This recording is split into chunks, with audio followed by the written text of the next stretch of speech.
দেখুন, মতুয়াদের নিয়ে দড়ি টানাটানি সেই বাম আমল থেকে, কিন্তু প্রশ্নটা এখন অন্য জায়গায় উঠছে যে নাগরিকত্ব নিয়ে তারা কি আশ্বাস পাচ্ছেন, তারা কি কোনো দিক নির্দেশ পাচ্ছেন? আর এর মধ্যে অডিও বার্তায় মতুয়াদের নাগরিকত্বে নীরব থাকলেও ফিরেই সরব হয়েছেন প্রধানমন্ত্রী নরেন্দ্র মোদী।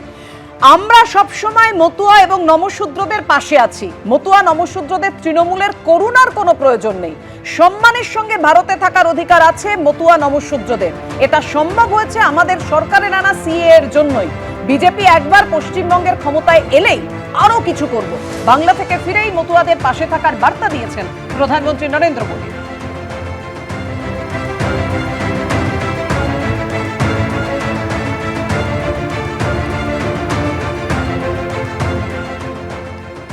সজলদা, বিরোধীরা তো প্রশ্নটা এটা তুলছে যে হোমওয়ার্কটা ঠিক করে আসেননি প্রধানমন্ত্রী নরেন্দ্র মোদী। বিজেপির হোমওয়ার্কটা এতটাই খারাপ যে কারণে পরে ফিরে গিয়ে প্রধানমন্ত্রীকে আলাদা করে আবার বার্তা দিতে হলো মতুয়াদের নিয়ে, যেখানে মতুয়ারা অপেক্ষা করছিলেন বারবার এই আশ্বাসটা পেতে। কিন্তু মতুয়াদের নিয়ে প্রধানমন্ত্রী বললেন ঠিকই, কিন্তু কিভাবে হবে, এই ভোটাধিকার তারা পাবেন কিনা, সেই বার্তাটা কিন্তু পাওয়া গেল না স্পষ্টভাবে।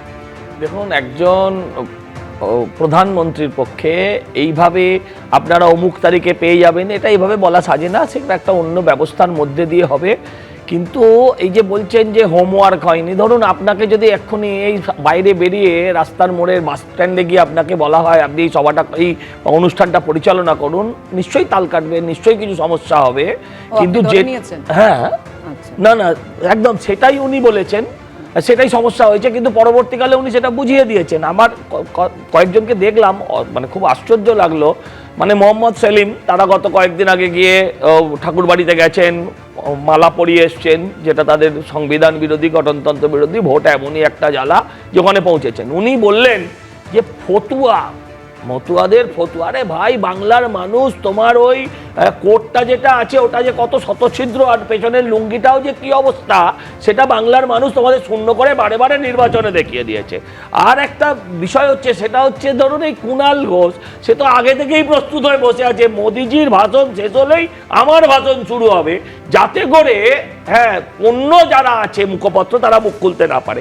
আমি বলছি যে আপনারা নিশ্চিত থাকুন, যদি আপনারা বুঝছেন যে মতুয়া এই যে দেখাচ্ছিলেন 80টা কেন্দ্রে ফ্যাক্টর, সেটা মোদিজি বোঝেন না, এইটা ভাবার তো কোনো কারণ নেই। যদি একটু বিরত করি আপনাকে, সেটা হচ্ছে 80টা কেন্দ্রে ফ্যাক্টর আমরা বলিনি, আপনাদেরই দলের বিধায়ক সুব্রত ঠাকুর বলেছেন যে 80 থেকে 90% মতুয়া যাদের ভোটাধিকার নিয়ে সংশয় রয়েছে, যারা আবেদন করেছেন, তাদের কাছে এখনো 11টা নথির মধ্যে কি কি দেখাবেন তারা সেই ভরসাটুকু, সেই আশ্বাসটুকু পায়নি। তাদের কাছে অর্ধেক নথি নেই, তারা হিয়ারিং এ গিয়ে কি দেখাবেন সেই প্রশ্ন তারা তুলছেন। তারা কতটা উদ্বেগের মধ্যে রয়েছে?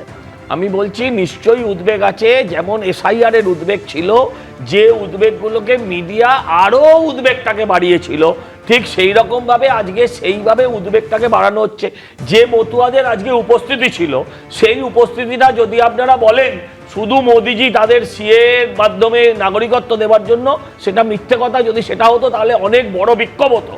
আমি আপনাদেরকে বলছি, নিশ্চয়ই একজন মতুয়া নেতার পক্ষে এই জিনিসটা তাকে বলতেই হবে, কারণ তিনি মতুয়াদের ভোটের ওপর নির্ভরশীল, ওখানকার যে কোনো রাজনৈতিক দল নির্ভরশীল। তো এটুকু নিশ্চিন্তে থাকুন, যারা মতুয়া তারা কেউ ভোটাধিকার থেকে বিচ্যুত হবেন না।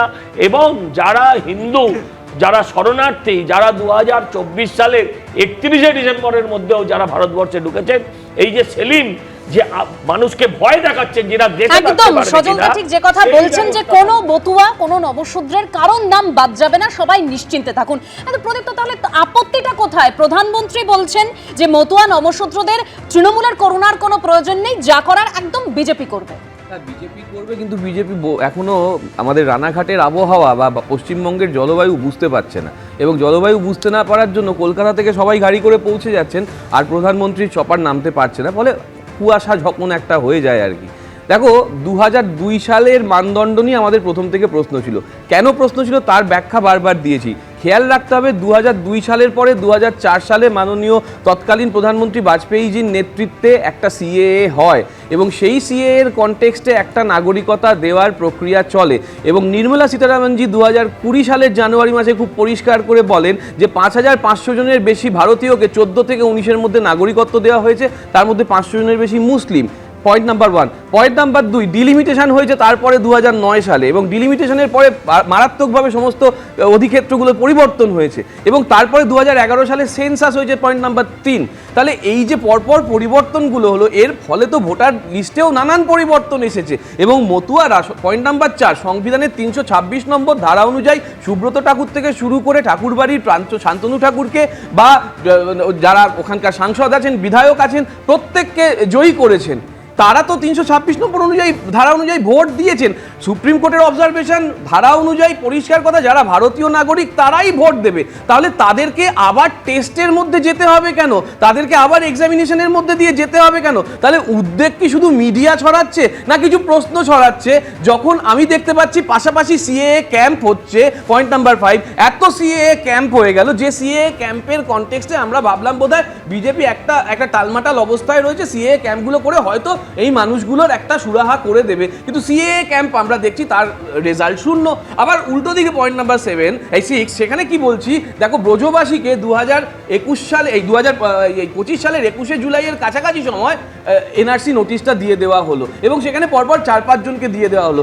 আর আমাদের এই এসআইআর এর নোটিফিকেশন হয়েছে জুন মাসে। তাহলে বুঝতে পারছো যে উদ্বেগটা কাদের হচ্ছে। আসলে আমি যেটা দিয়ে শেষ করব, যে সমস্যাটা প্রথমে বাড়িয়ে দাও, সবার নাভিশ্বাস উঠে যাক, তারপরে সমস্যা সমাধানের জন্য এই তো আমি কথা দিলাম সজলদার কাছে কোনো আসবো। সমস্যা হবে প্রদীপ্ত না। যা বললো অবশ্যই রিয়াকশন নেব, কিন্তু তার আগে প্রদীপ্ত যে কথা বললো, খারাপ আবহাওয়া অ্যাক্ট অফ গড তৃণমূল বলেছে, তৃণমূলের এই কথাটা আঁচ করতে পেরেছিলেন বোধহয় প্রধানমন্ত্রী, তাই তিনি একেবারে অডিও বার্তায় বলেই দিয়েছেন যে খারাপ আবহাওয়া নিয়ে রাজনীতি করব, তেমন নেতা আমি নই।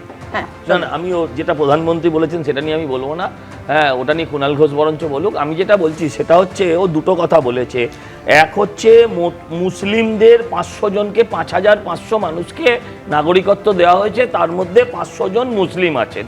এইটা বলেও কিন্তু কিছু মুসলিম ভোট হারালো, কারণ এটা প্রমাণ হচ্ছে বিজেপি হিন্দু মুসলমানের রাজনীতি করেনি। যারা রোজ এনআরসির ভয় দেখান, ওদের নেত্রী মমতা বন্দ্যোপাধ্যায়, তিনি যে রোজ বোঝান যে মুসলিমদের দেশের বাইরে বার করে দেওয়া হবে, ওদের অফিসিয়াল প্রবক্তা সেটা স্বীকার করে নিলেন যে 500 জন মুসলিমকে দেওয়া হয়েছে যখন, তখন সেটা বলি। আজকে বললেন এই যে পাড়ায় পাড়ায় সিএএ ক্যাম্প, 15 দিন 1 মাস আগে সিএএ ক্যাম্পগুলো হয়েছে। আমি ওদের বলতে চাই, দুয়ারে সরকার 2025 সালের জানুয়ারি মাসে যেটা হয়েছে, তার টাকা এখনো সাধারণ মানুষ পায়নি।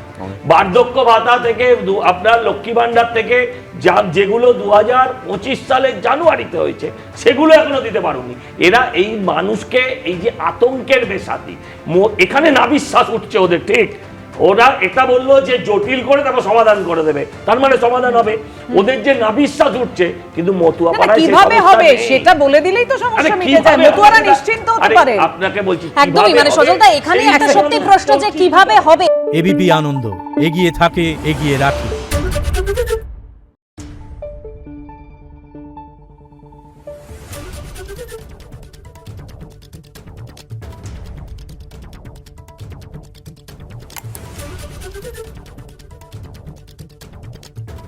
Thank you.